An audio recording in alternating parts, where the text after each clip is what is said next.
بسم اللہ الرحمن الرحیم۔ السلام علیکم ناظرین، یہ تقریباً 1957 کی بات ہے کہ فرانس میں کہیں ایک رہائشی عمارت کے نکڑ میں ترکی کے ایک 50 سالہ بوڑھے آدمی نے چھوٹی سی دکان بنا رکھی تھی۔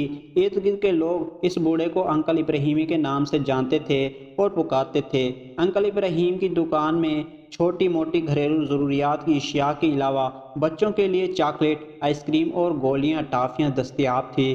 اسی عمارت کی ایک منزل پر ایک یہودی خاندان آباد تھا جن کا ایک 7 سالہ بچہ جاد تھا۔ جاد تقریباً روزانہ ہی انکل ابراہیم کی دکان پر گھر کی چھوٹی موٹی ضروریات خریدنے کے لیے آتا تھا۔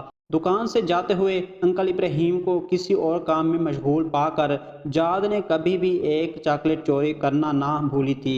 ایک بار جاد دکان سے جاتے ہوئے چاکلیٹ چوری کرنا بھول گیا۔ انکل ابراہیم نے جاد کو پیچھے سے آواز دیتے ہوئے کہا، جاد آج چاکلیٹ نہیں اٹھاؤ گے کیا؟ انکل ابراہیم نے یہ بات محبت میں کی یا دوستی میں، مگر جاد کے لیے ایک صدمے سے بڑھ کر تھی۔ جاد آج تک یہی سمجھتا تھا کہ اس کی چوری ایک راز تھی، مگر معاملہ اس کے برعکس تھا۔ جاد نے گڑ گڑاتے ہوئے انکل ابراہیم سے کہا، آپ اگر مجھے معاف کر دیں تو آئندہ کبھی بھی چوری نہیں کروں گا۔ مگر انکل ابراہیم نے جاد سے کہا، اگر تم وعدہ کرو کہ اپنی زندگی میں کبھی بھی کسی کی چوری نہیں کرو گے تو روزانہ کا ایک چاکلیٹ میری طرف سے تمہارا ہوا، ہر بار دکان سے جاتے ہوئے لے جایا کرنا۔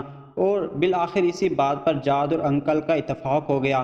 وقت گزرتا گیا اور اسی یہودی بچے جاد اور انکل ابراہیم کی محبت گہری سے گہری ہوتی چلی گئی، بلکہ ایسا ہو گیا کہ انکل ابراہیم ہی جاد کے لیے باپ، ماں اور دوست کا درجہ اختیار کر چکا تھا۔ جاد کو جب کبھی کسی مسئلے کا سامنا ہوتا یا پریشانی ہوتی تو انکل ابراہیم سے ہی کہتا۔ ایسے میں انکل میز کی دراز سے ایک کتاب نکالتے اور جاد سے کہتے کہ کتاب کو کہیں سے بھی کھول کر دو۔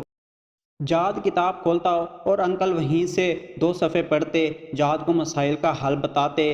جاد کا دل اطمینان پاتا اور وہ گھر کو چلا جاتا، اور اسی طرح ایک کے بعد ایک کرتے 17 سال گزر گئے۔ 17 سال کے بعد جب جاد 24 سال کا ایک نوجوان بنا تو انکل ابراہیم بھی اس حساب سے 67 سال کے ہو چکے تھے۔ دائیں اجل کا بلاوا آیا اور انکل ابراہیم وفات پا گئے۔ انہوں نے اپنے بیٹوں کے پاس جاد کے لیے ایک صندوقچی چھوڑی تھی۔ ان کی وصیت تھی کہ اس کے مرنے کے بعد یہ صندوقچی اس یہودی نوجوان جاد کو تحفے میں دے دی جائے۔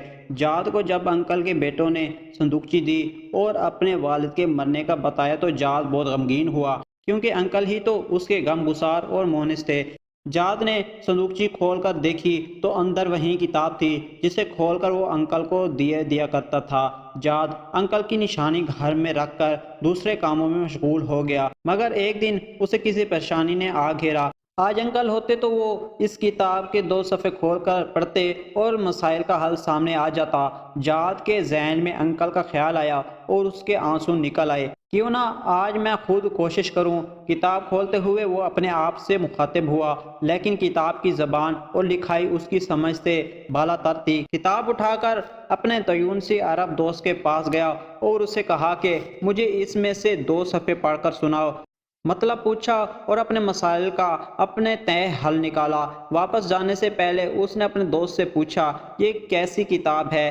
تیونسی نے کہا، یہ ہم مسلمانوں کی کتاب قرآن مجید ہے۔ جاد نے پوچھا، مسلمان کیسے بنتے ہیں؟ تیونسی نے کہا، کلمہ شہادت پڑھتے ہیں اور پھر شریعت پر عمل کرتے ہیں۔ جاد نے کہا، تو پھر سن لو، میں کہہ رہا ہوں، اشہد ان لا الہ الا اللہ و اشہد ان محمد رسول اللہ۔ جاد مسلمان ہو گیا اور اپنے لیے جاد اللہ القرآن کا نام پسند کیا۔ نام کا اختیار اس کی قرآن سے محبت کا کھلا ثبوت تھا۔ جاد اللہ نے قرآن کی تعلیم حاصل کی، دین کو سمجھا اور اس کی تبلیغ شروع کی۔ یورپ میں اس کے ہاتھ پر 6000 سے زیادہ لوگوں نے اسلام قبول کیا۔ ایک دن پرانے کاغذات دیکھتے ہوئے جاد اللہ کو انکل ابراہیم کے دیے ہوئے قرآن میں دنیا کا ایک نقشہ نظر آیا، جس میں بر اعظم افریقن کے ارد گرد لکیر کھینچی ہوئی تھی اور انکل کے دستخط کیے ہوئے تھے۔ ساتھ میں انکل کے ہاتھ سے ہی یہ آیت کریمہ لکھی ہوئی تھی، اپنے رب کے راستے کی طرف دعوت دو، حکمت اور عمدہ نصیحت کے ساتھ۔ جدا اللہ کو ایسا لگا جیسے یہ انکل کی اسی کے لیے وصیت ہو، اور اسی وقت جدا اللہ نے اس وصیت پر عمل کرنے کی ٹھانی، اور ساتھ ہی جدا اللہ نے یورا کو غیر آباد کہہ کر کینیا، سوڈان، یوگنڈا اور اس کے آس پاس کے ممالک کو اپنا مسکن بنایا۔ دعوت حق کے لیے ہر مشکل اور باخطر راستے پر چلنے سے نہ ہچکچایا، اور اللہ تعالیٰ نے اس کے ہاتھوں 60 لاکھ انسانوں کو دین اسلام کی روشنی سے نوازا۔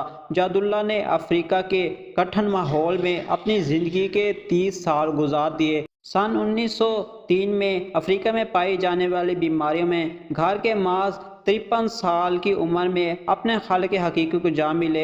جد اللہ کی محنت کی ثمرت ان کی وفات کے بعد بھی جاری رہی۔ وفات کے ٹھیک 2 سال بعد ان کی ماں نے 75 سال کی عمر میں اسلام قبول کیا۔ جد اللہ اکثر یاد کیا کرتے تھے کہ انکل ابراہیمی نے اس کے 17 سالوں میں کبھی بھی اسے غیر مسلم محسوس نہیں ہونے دیا، اور نہ ہی کبھی کہا کہ اسلام قبول کر لو، مگر اس کا رویہ ایسا تھا کہ جد اللہ کا اسلام قبول کیے بغیر چارہ نہ تھا۔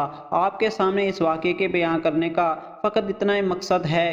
کیا مجھ سمیت ہم میں سے کسی مسلمان کا اخلاق و عادات و اطوار و کردار انکل ابراہیم جیسا ہے کہ کوئی غیر مسلم جات ہم سے متاثر ہو کر جد اللہ القرآنی بن کر میرے مذہب اسلام کی اس عمدہ طریقے سے خدمت کر سکے؟